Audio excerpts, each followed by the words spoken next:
Bible and says, all right, is there any clue here? Wow, look at that. Oh, look at that, look at that, look at that. See how it worked? Okay.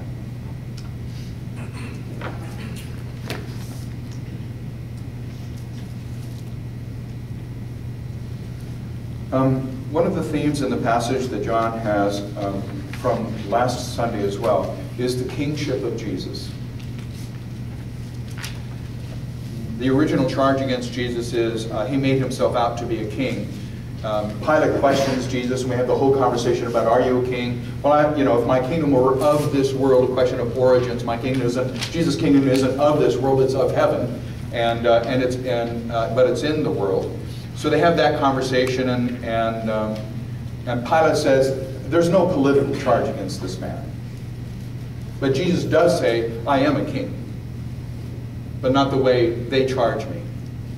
So Pilate, as a smack in the face, probably partly to the religious leadership, has a placard put up in 3 languages proclaiming Jesus King of the Jews. And in the procession through the streets, as Jesus carried the crossbeam of his cross through the streets, there would be a soldier out front with the placard saying what his crime was.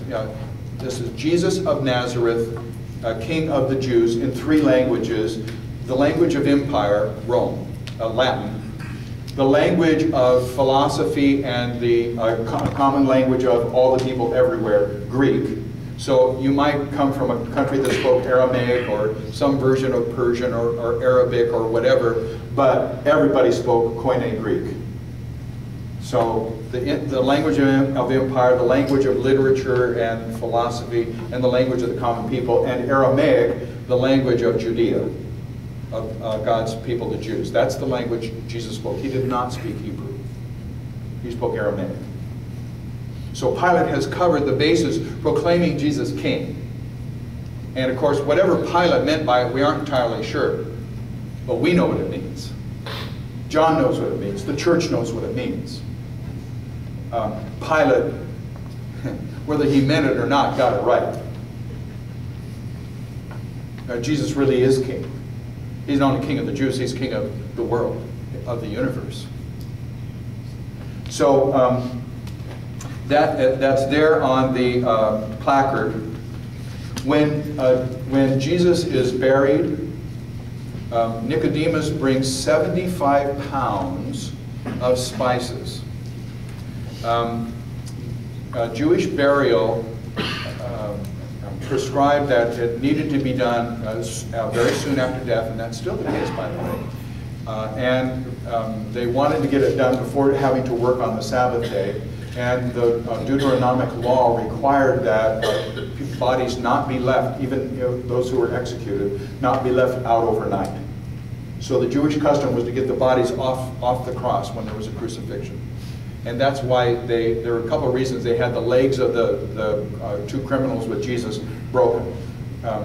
As awful as it sounds, crucifixion was designed to be as painful as it could possibly be. It damaged no vital organs. So you died really from suffocation, asphyxiation. You couldn't breathe. The only way to breathe was to lift yourself up in order to exhale. And in order to lift yourself up, you had to lift yourself up by the nails in your hands and the nails in your feet. And so the way, the Roman version of mercy, first they beat you to within an inch of your life. Then they made you carry the crossbeam of your cross. And by the way, most crosses were on a T, like this.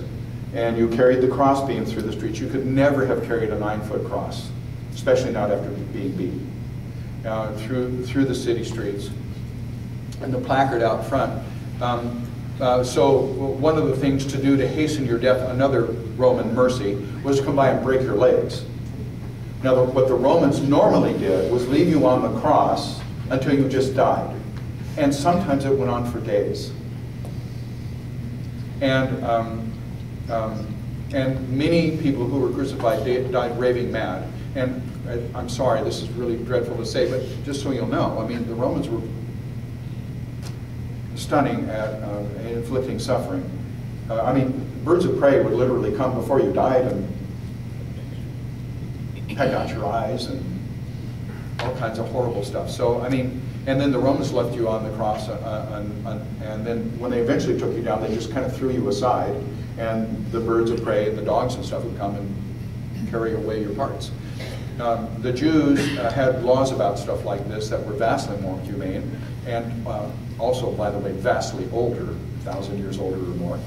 And so they required that the bodies be taken down, but if you didn't die, you needed to be dead before you could be taken down, because that was the whole purpose of crucifixion, that and suffering. So they would break the legs, and then that would hasten the death because you couldn't push yourself up anymore.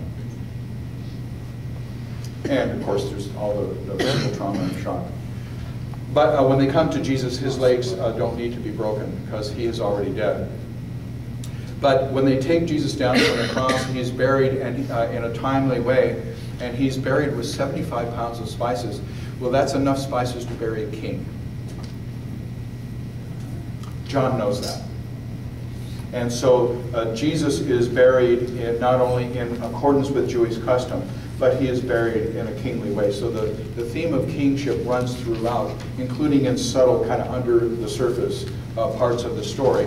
But everybody in John's day knew how much spices it took to bury Dad or Uncle Fred, you know, and nobody was buried with 75 pounds of spices, except for the really rich or a king.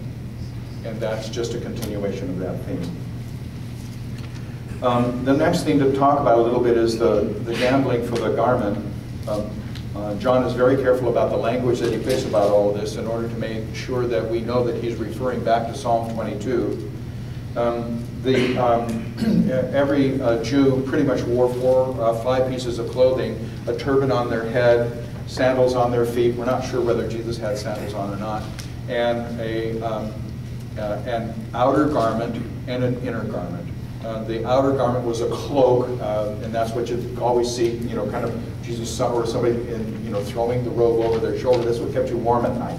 That's what couldn't be taken as a guarantee of a loan. The undergarment was typically one piece to show that it had been weaved not from 2 different kinds of fabric. The Jewish law forbade you mixing kinds of fabric.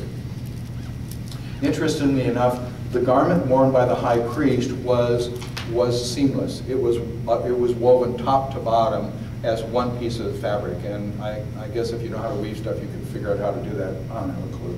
And but it's no accident that John points to that. John is pointing to something about the high priestly character of Jesus. Jesus is the high priest who offers the perfect sacrifice. And he offers the perfect Lamb of God himself. The bones in his legs are not broken, and that's a fulfillment of prophecy in Zechariah. And partly there, that's also a reference to the Paschal Lamb, the Passover Lamb. The lambs that were sacrificed on Passover and any other time had to be without blemish and no broken bones. And so Jesus makes sure that none of his bones are broken in fulfillment of the scriptures. So I think we ought to be clear that Jesus intentionally fulfilled lots of Old Testament prophecy,